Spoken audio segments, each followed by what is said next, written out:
Hi again, welcome to day 26 and phase 3 of distance learning. We only have 20 days left of our school year, which is crazy to think about. And there's definitely some changes coming up for phase 3 from the district. So here you will see there's 20 days left.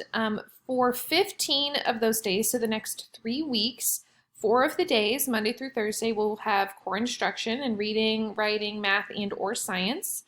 And then on Friday every week, there's time to honor those fun activities we unfortunately are missing out on, like field trips and field day and STEAM night that we would have had and things like that.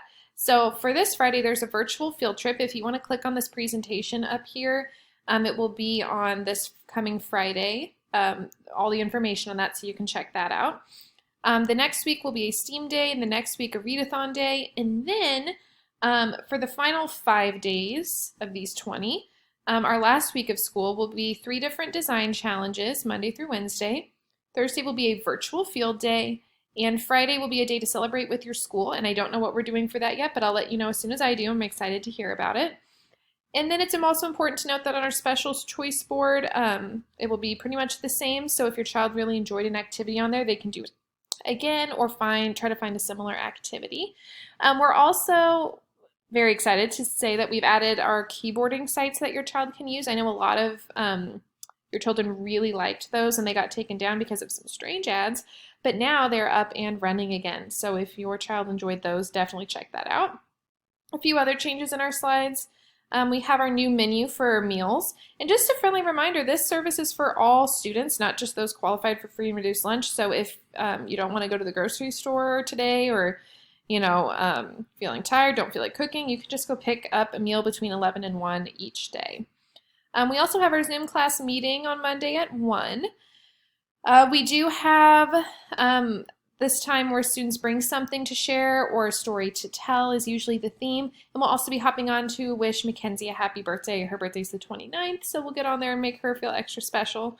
So that's the plan for the Zoom meeting this week. For work that's due, moving forward, we are doing something a little bit different. I have collected work for report cards, but I still want to see student work, and I want to see that students are continuing to grow in those fourth quarter standards. So there will just be a few activities that I'd like you to send my way each week. I promise not to make it overwhelming, and if it feels overwhelming, please reach out and we'll see what we can do.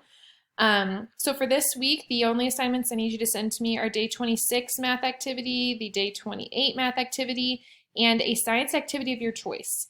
The day 26 and 28 math activities are continuing the measurement standard, and that's especially good. I know a few of you still haven't sent that to me, so if you send this to me, this will also qualify for report cards. And same with science. It's continuing properties and states of matter and properties of materials. So if you send something to me for science and you missed out on last week's for some reason, then you're covered there. And if you did send these activities to me already to cover those standards, please send them to me anyway. I do want to see that your child is engaged in learning. And I have heard from many parents and find it to be true that if your child is struggling to stay motivated, that letting them know that Miss Gibson's going to see their work is a definite motivator and helps them have some accountability as well. And there's no assignments due for reading. It is an activity. We do have reading activities. You just don't have to send any of it to me. So just, again, make sure they're doing 20 minutes of reading each day. There's no writing either. But of course, please make sure your child is writing a little bit each day. Maybe have them take some time and journal. This is especially beneficial in this time as there's a lot going on. So if you even just start a journal with them for the days there's no writing, they can write in their journal. Or they can write a story, or they can write an all about book. Just take some time to make sure they're writing a bit each day. It's a good practice for them to be in.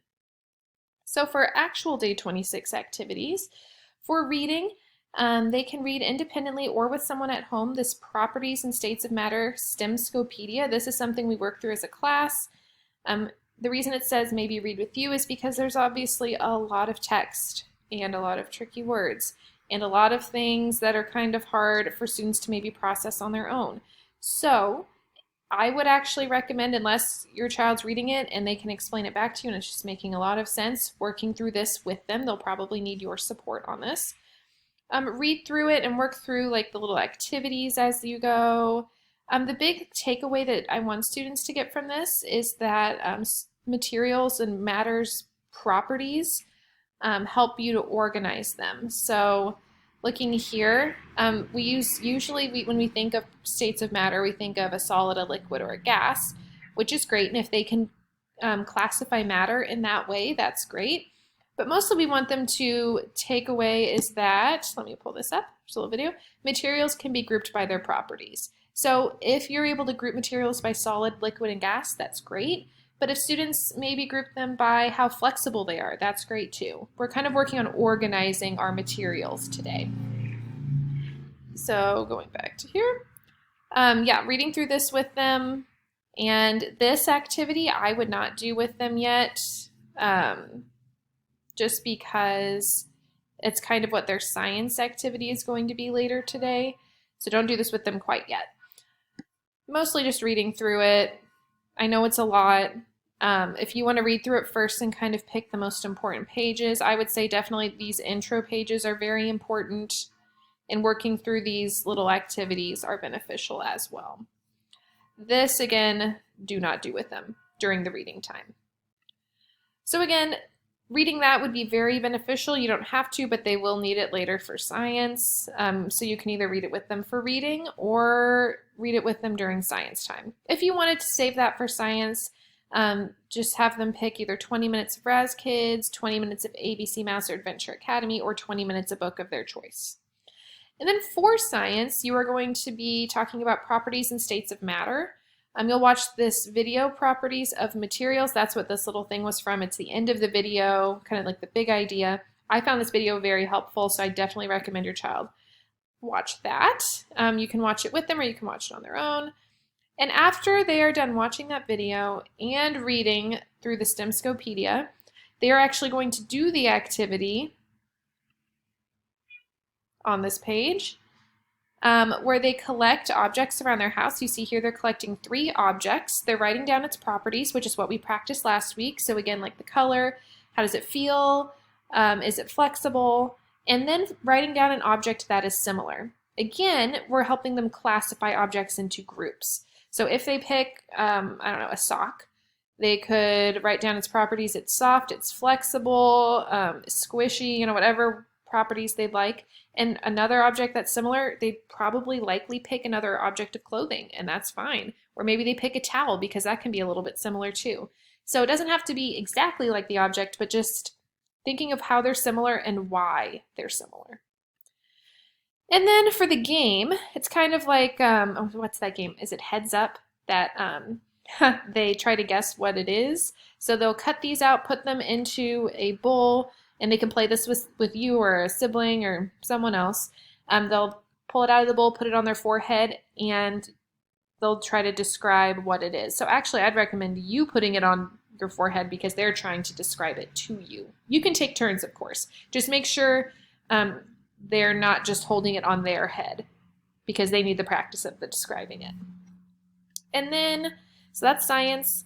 And then for math, we are adding and subtracting with measurements. There's a Brain Pop video right here on perimeter. They will need to log in. It's Park Hill 2020 for both, and I did put that here for your reference. Pick 3 objects in your house, measure the perimeter around each object, and record the objects and perimeters on a piece of paper. So again, if you do that, send me a picture of that page, please. And then if you'd like, there's also the Envision Math pages. For both the activity and the Envision Math pages, yes, it is about adding measurements, but it's not so much about measurement itself. It's having them think through, like if I have this picture frame, if this side is 10 centimeters, what would this side have to be? And the same is true here. And when they do write out their addition sentence, their equation to solve, they're thinking through strategies that would be helpful for them to solve it. So they can use number bonds, they can use any strategy that they want. A major strategy here would be doubles facts. So that if they see it's 10 plus 10, well, they can do 20. And then 7 plus 7 is 14. And 20 plus 14 is much easier than 10 plus 7 plus 10 plus 7. So remind them of those strategies. And that will continue all the way through. This one's a little different because it's subtraction, so they're going to have to use their problem solving. And then thinking through here, just again, some higher order thinking here, some problem solving skills. On the math, please send either the Envision pages or that paper with perimeter measurements my way. And then, of course, some fluency practice. And that is it for day 26. If you guys have any questions at all, please send them my way. A friendly reminder, of course, that the day 26 math activity is due. It lets me see that not only can they measure, but they can think about problem solving strategies when they're adding measurements. So thank you for your hard work. If you have any questions at all, please send them my way, and I'm excited to move into phase 3 with you.